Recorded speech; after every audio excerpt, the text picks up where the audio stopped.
A 10-year-old girl in an oversized Stetson screams defiance at a wall of charging buffalo, dragging a bleeding Lakota warrior she refuses to abandon. In the dust-choked chaos of 1877 Dakota Territory, a man branded a traitor by the very tribe he once betrayed, Elijah Boone, makes the one choice that can either bury his past forever or bury him beneath it. One reckless rescue, one child's unbreakable promise, and a debt of blood that will force enemies to stand side by side on the razor's edge between war and impossible peace. Stay until the final sunrise. You'll never forget who truly guards the horizon and who lit the flame. If this already stole your breath, hit subscribe, share where you're listening from, and tell me, would you stand in that gap between hatred and hope? The full story drops now. Don't blink. The autumn wind of 1877 carried the smell of iron and sage across the Dakota grasslands, sharp enough to cut the lungs. Elijah Boone rode alone, coat flapping like a crow's broken wing, following a set of fresh wagon ruts that disappeared into the red haze of Blood Canyon. He had no badge, no friends, and a price on his head painted in Lakota blood. 1 year after Greasy Grass, the Sioux still whispered his name like a curse. The scout who had guided the 7th Cavalry to the wrong valley, then vanished while women and children burned. Some said he did it for gold. Others said he did it because he hated Indians the way some men hate rattlesnakes. Truth was uglier, and Elijah carried it under his ribs like a bullet he couldn't dig out. He crested Wayland Ridge, just as the sun bled out behind the hills. The earth itself was shaking. Below him, in the wide bowl of the valley, a sight that froze the breath in his throat. A child, no more than 10, in a black and white calico dress and a man's brown vest, 2 sizes too big, an old Stetson jammed down to her ears, was flogging a half-dead pony for everything it had. Behind her saddle clung a Lakota warrior, shirt soaked crimson from neck to belt, one arm hanging useless. Blood streaked the pony's flanks like war paint, and behind them, both came hell on the hoof. Hundreds of buffalo, shoulders rolling like black thunderclouds, horns low, eyes rolling white with rage. A rogue herd driven mad by drought and wolves, stampeding straight down the dry riverbed. The ground buckled under their weight. Dust rose in a choking red wall that swallowed the sky. The girl's scream sliced through the roar, thin, high, furious. "Get up! I ain't leaving you, damn it! Get up!" The warrior tried. His legs buckled. The pony stumbled, knees folding. One more stride, and the lead bulls would smash them into red paste. Elijah's hand went to his Henry repeater, then stopped. No shot on earth could turn that tide. 20 seconds. He spurred his gelding down the slope, rocks exploding under iron-shod hooves. The wind tore his hat away. He didn't feel it. All he saw was the girl twisting in the saddle, trying to haul the dying man upright with arms no thicker than willow switches. 15 seconds. A bull the size of a boxcar veered, horns hooking air inches from the pony's tail. The child looked back once, face filthy, eyes huge and ancient, and locked straight on Elijah. For one heartbeat, the world narrowed to that stare. No fear in it, just pure, blazing refusal. 10 seconds, the pony went down hard, rolling. The warrior and the girl spilled into the dust. The warrior crawled, dragging a broken leg. The girl scrambled after him, grabbing his braid like a lifeline. Elijah hit the flat at a dead run. He threw himself off the saddle while the horse was still sliding, shoulder slamming both bodies sideways toward a knife-slash crevice in the canyon wall. The impact drove the air from his lungs. He shoved them deeper, wedged his own back against the rock, and braced. The herd struck. It wasn't sound, it was pressure. A living avalanche of muscle and horn and hot breath that hammered the stone around them. Dust choked out the sun. Hooves struck sparks inches from Elijah's boots. A bull's shoulder clipped the rim, showering them with gravel and blood-hot froth. The girl had both arms locked around the warrior's neck, face buried in his chest, refusing to let go even when the world tried to tear them apart. Then, as suddenly as it began, the thunder rolled past. The tail end of the herd vanished into the haze, leaving only the smell of pounded earth and the wet iron stink of blood. Silence fell so completely that Elijah could hear the girl's teeth chattering. He rolled off them, coughing dust, every bone ringing. The warrior, Ohanzi, son of Red Tiger, though Elijah wouldn't learn that for another hour, lay gasping, eyes already filming with shock. The girl pushed up on scraped raw palms, Stetson hanging by its Stampede string, and looked straight at Elijah Boone. "You breathin', mister?" she asked, voice hoarse but steady. "'Cause we ain't done yet." Far off, a coyote started to laugh at the sky. Elijah stared at the child who had just stared down a stampede and refused to die, and for the first time in 3 hard years, felt something inside him crack like winter ice on a deep river. The desert had spoken, and it wasn't finished with any of them. The wind came in screaming off the plains like a banshee with its scalp torn off, driving sheets of red grit that stung worse than buckshot. Elijah dragged the half-conscious warrior deeper into the narrow cleft, while the girl, Sadie, she'd spat out between coughs, hauled the reins of both horses with one hand and clutched her oversized Stetson with the other. The storm hit full force, turning day into bruised twilight. Sand hissed against rock like a nest of sidewinders. 50 yards inside the canyon wall, they found it. An old cave mouth, half hidden by wind-sculpted juniper, its entrance blackened by centuries of smoke. Lakota ancestors had wintered here once. Faded ochre handprints still glowed on the ceiling like ghosts pressing against the stone. Elijah dropped Ohanzi against a saddle blanket and went straight for fire. The warrior's breath came wet and ragged. Blood bubbled at the corner of his mouth every time he exhaled. Sadie knelt, peeled back the shredded buckskin, and didn't flinch at the mess underneath. 2 rifle holes through the meat of his chest, one cracked rib poking white against raw red. "Water," she said, voice flat as a judge's gavel. Elijah passed the canteen. She took one swallow, rinsed her mouth, spat pink, then poured the rest over the wounds. Ohanzi hissed, but didn't cry out.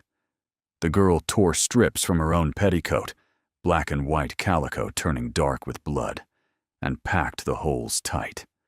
Her small fingers moved quick and sure, the way some kids rope calves or roll cigarettes. Outside, the storm howled like it wanted in. Elijah fed the fire with dead juniper until orange light danced across pictographs of buffalo hunts and thunderbirds. Shadows made the wounded man's face look carved from cedar. When the fever finally broke enough for words, Ohanzi spoke in English, rough as broken glass. "Name's Ohanzi, Red Tiger's blood." He paused, coughing crimson flecks onto the sand. "You know what that means, White Scout." Elijah's jaw tightened. He knew. Sadie kept working, threading a bone needle with sinew she'd pulled from her saddlebag like it was nothing. "Talk later," she muttered. "Bleed now, and I'll tan both your hides." Ohanzi's cracked lips twitched, almost a smile. Then the story spilled out with the blood. 3 nights ago, he'd trailed a wagon train flying no colors. Found crates stamped U.S. Army, but packed with brand new Winchesters, and crates of ammunition marked for Indian trade. The sellers wore cavalry jackets over Lakota war shirts, white men playing dress-up to start a war they could finish from a distance. They'd ambushed his scouting party at dawn, killed every man but him, and left him for coyote bait. If he died, The army would ride in to punish the hostiles, and the last free Lakota hunting grounds would vanish under steel rails and plowshares. "They want us to take the blame," Ohanzi rasped. "One dead white traitor, one stolen rifle cache, and the treaties burn. The whole nation gets painted as murderers." Elijah stared into the fire. Same trick, different tribe. 10 years back, he'd watched soldiers use the same lie on the Navajo, his little sister among them. The memory tasted like rust. Sadie tied off the last knot, wiped her hands on her vest, and looked Ohanzi dead in the eye. "Then you ain't dying. Not tonight. Not while I still got breath to give." She reached into her pocket, pulled out a small leather pouch, and shook 3 .44 cartridges into her palm, brass glinting like gold in the firelight. "Found these in the dirt back there," she said. "One of 'em's got your blood on it. Means whoever shot you is still close enough to smell." Ohanzi closed his fist around the cartridges. His knuckles went white. Elijah felt the cave walls press in. The storm outside was nothing compared to the one gathering in that low stone room. A dying man's oath, a child's impossible promise, and his own past rising up like a hanging judge. Somewhere deep in the rock, water dripped slowly and steadily, counting down to whatever came next. He fed the fire again. Flames leaped high enough to touch the ancient handprints on the ceiling, and for a heartbeat, it looked like the ancestors themselves were reaching down, waiting to see whose side the White Scout would choose when the sun came back.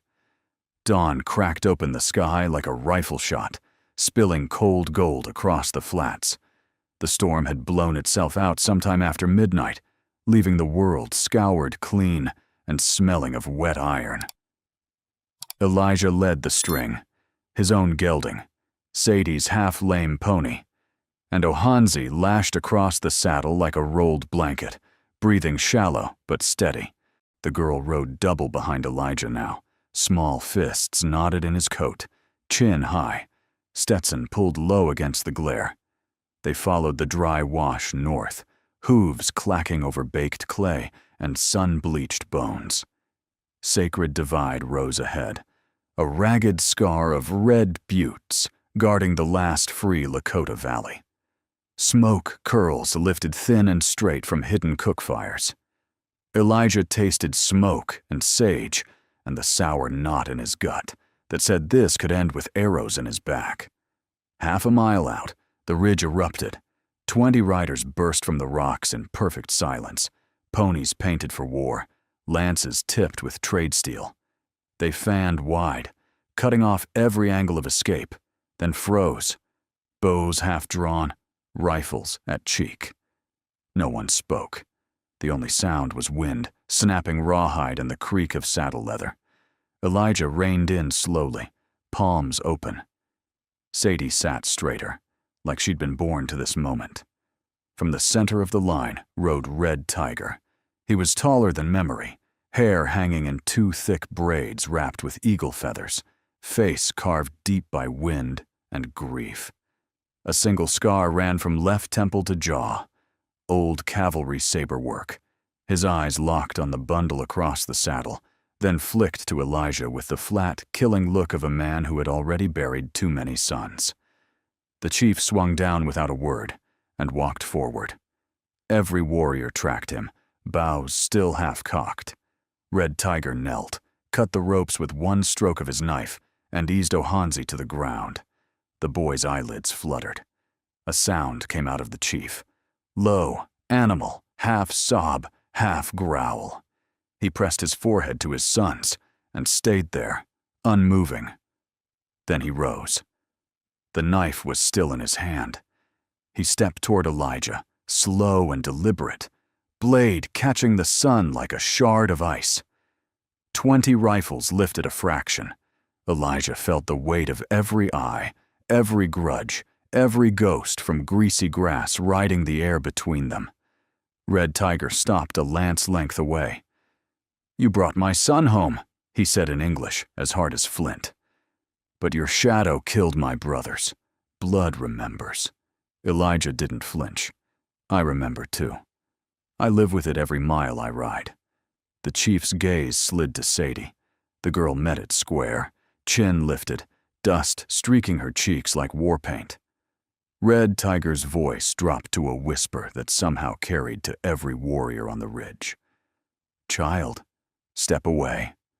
This is between men." Sadie slid off the horse before Elijah could stop her. She planted her boots wide, hands on hips, and the oversized Stetson shadowed eyes suddenly old as the buttes. "No, sir," she said, clear as a bell across the quiet valley. "He dragged your boy out of the dirt same as I did. You want his blood. You'll have to go through me first." A ripple went through the line. Some warriors shifted, uncertain. A child defying Red Tiger was something the plains hadn't seen since the world was young. Red Tiger stared down at her for a long heartbeat. Then, slowly, he lowered the knife. He looked back at Elijah. "Today, you live because a child speaks for you." His voice carried the weight of a death sentence postponed, not canceled. "But the council will decide if tomorrow belongs to you or the crows." He turned, barked a single command. 4 warriors dismounted, lifted Ohanzi gently onto a travois, and started down the hidden trail into Sacred Divide. The rest closed ranks behind Red Tiger, forming an escort that was half honor guard, half prison column. Elijah started to follow. A young brave with fresh coup feathers blocked his path, rifle across the saddle. Red Tiger didn't even look back. "Walk," the chief said. "Your horse stays. Traitors don't ride into camp." Elijah handed the reins to Sadie. She took them without a word, but her eyes burned fierce. As the column moved off, she fell in step beside him, leading both animals, small boots kicking up dust like she owned the ground. Halfway down the switchback, she spoke low, just for him. "You know what I think? Stories like this don't end with one man bleeding out in the dirt. They end bigger. And I reckon we're right smack in the middle of writing it." Elijah almost smiled. "Almost. If you're riding this trail with us so far, do me a favor. Hit that subscribe button so you don't miss what happens when a 10-year-old girl and a branded traitor walk straight into a council of warriors who've already carved their tombstones. Trust me, the next sunrise changes everything." The moon hung low and bloody over Sacred Divide, turning every blade of grass into a silver knife. The camp had settled into that uneasy hush that follows a near death. Women murmuring over cook fires, dogs pacing, warriors sharpening steel and pretending not to watch the white man and the child sitting bound hand outside the medicine lodge. Elijah's wrists were raw from rawhide, but the knots were loose enough to slip if he was willing to bleed. Sadie sat cross-legged beside him, Stetson pushed back, braids of hair sticking out like a porcupine in a fight. Red Tiger had not yet spoken the final word. The council fire still burned low, elders arguing in low Lakota, voices rising and falling like distant thunder. Elijah caught fragments. "Wasiku liar. The girl speaks true. Blood debt. Hang him at dawn." Then it happened. A single rifle crack split the night. The sentry on the east ridge toppled without a cry, an arrow through his throat. Before the echo died, a rider in full war paint, face hidden by a crimson mask, burst from the shadows, pony loping straight for the horse line. He cut 3 remounts free and vanished into the dark like smoke. Ohanzi, propped against a lodge pole with bandages dark across his chest, forced himself upright. His voice carried the length of the camp, weak but razor-sharp. "That mask, that is Black Weasel. He sold us to the gun runners." Every head turned. Red Tiger rose from the council circle like a storm cloud taking shape. Black Weasel, trusted war leader, cousin by marriage, had been the one who rode scout the night Ohanzi's party was ambushed. If he reached the mercenaries waiting in Blood Canyon, the false evidence would be planted by sunrise. Lakota arrows in white bodies, stolen army rifles in Lakota hands. The treaties would die before breakfast, and the bluecoats would ride.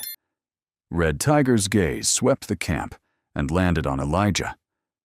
"You know every twist of Blood Canyon better than any man alive," he said, voice flat as a hanging judge.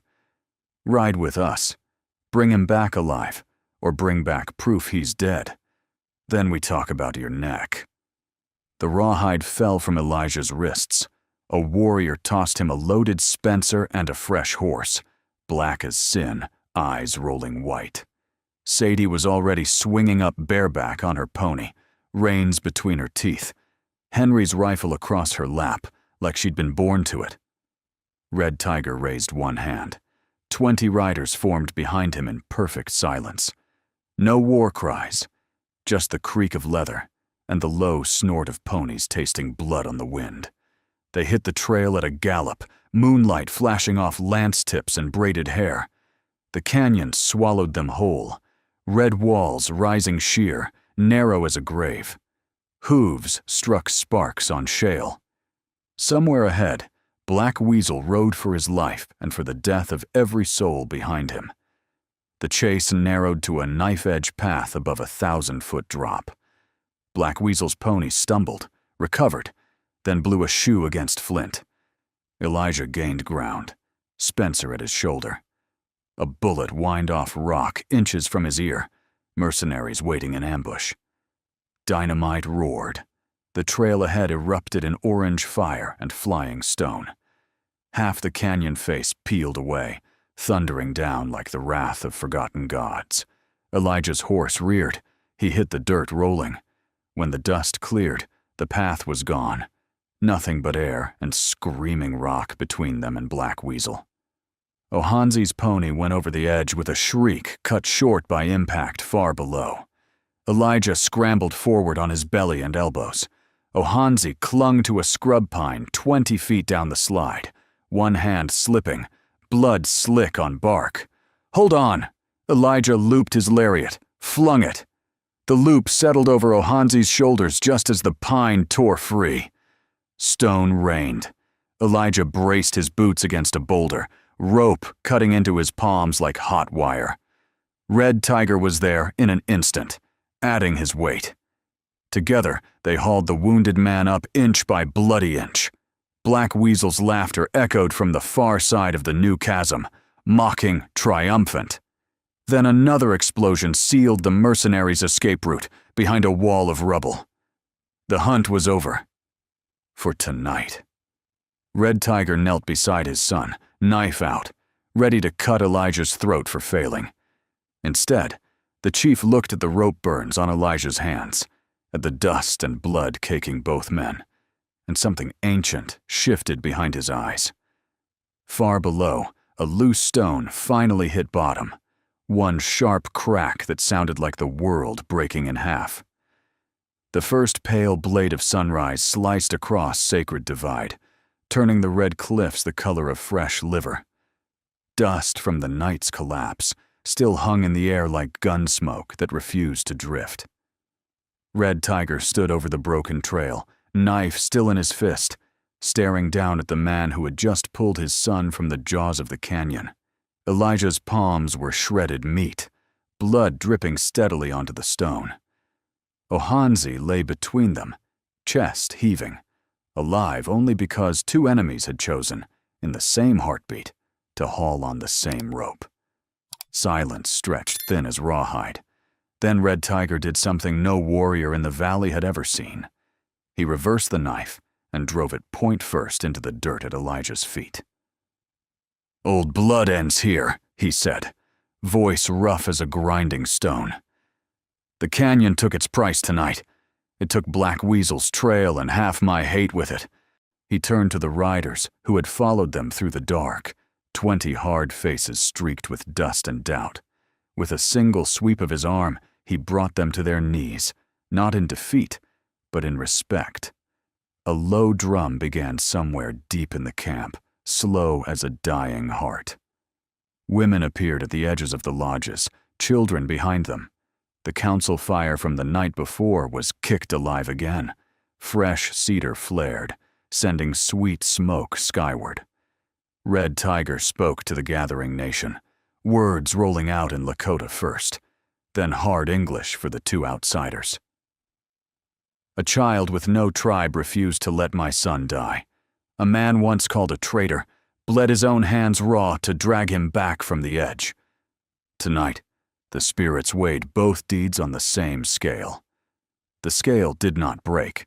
He placed one broad hand on Sadie's shoulder. The girl stood straight as a fence post, Stetson in her fists. Then he laid the other on Elijah's bleeding palm and closed the torn fingers around the hilt of his own knife, the same blade that had tasted cavalry blood at greasy grass. From this sunrise forward, these two walk the Ran Gioi Lin Tieng, the sacred boundary, without challenge. When Lakota and Wasiku stand ready to spill each other's blood, these two will step between the rifles. They are no longer child and traitor. They are the keepers of the line. A roar went up, not the wild scream of war, but something deeper, older. Warriors struck their chests with open palms. Old women began the low keen of acceptance. Even the horses stamped and nickered as if they understood. Red Tiger drew a strip of rawhide from his own braid, cut it in half with Elijah's new knife, and bound one piece around Sadie's thin wrist, the other around Elijah's torn one. The knots were simple, unbreakable. Ohanzi, propped against his father's knee, managed a crooked grin through cracked lips. "Try not to get us all killed, little sister," Sadie answered by spitting in her palm and offering it to the rising sun, old ranch handshake, defiant and pure. The light caught the dust in the air and turned it to floating gold. High above the rimrock, a lone eagle wheeled once, twice, then banked east toward the open plains. No one needed a medicine man to read that sign. The camp broke into motion. Lodges coming down, ponies being saddled, cook fires scattered. Word would ride faster than any horse. By noon, every band from the Powder to the Black Hills would know that a 10-year-old girl in a too-big hat and a white man with Lakota blood on his knife now carried the right to halt war with a single raised hand. Elijah tested the rawhide on his wrist. It was already stiff with his own blood. Sadie mounted her pony, settled the Stetson square, and looked down at him with eyes suddenly older than the buttes. "Reckon we got work," she said. He swung up behind Red Tiger on a fresh paint horse, the chief's own. For the first time in years, Elijah Boone rode into the heart of a Lakota camp, not as a prisoner or enemy, but as something the plains had never birthed before. Behind them, the sun cleared the cliffs and laid a path of hammered gold straight across the grass, pointing the way to every fight yet to come. The keepers of the line rode out at the front of the column, a child's shadow and a traitor's shadow stitched together by a strip of rawhide and a promise neither of them had spoken aloud. Out there, somewhere beyond the horizon, rifles were already being cleaned for the next lie, the next massacre. But for one clean morning in 1877, the wind carried only sage and cedar smoke, and the sacred boundary held. The dust has settled on Sacred Divide, but the trail ahead is still long and unforgiving. A 10-year-old girl in a too-big Stetson and a man once hunted by both sides now ride as keepers of the line, two small shadows holding back a storm of rifles and old hate. What hit you hardest? The child who refused to leave a dying warrior, the traitor who bled his redemption into canyon stone, or the rawhide knot that finally tied enemies together? Drop your thoughts below. Tell me where you're listening from, what this story stirred in you. I read every single one. Ride safe until the next sunrise. See you on the next trail.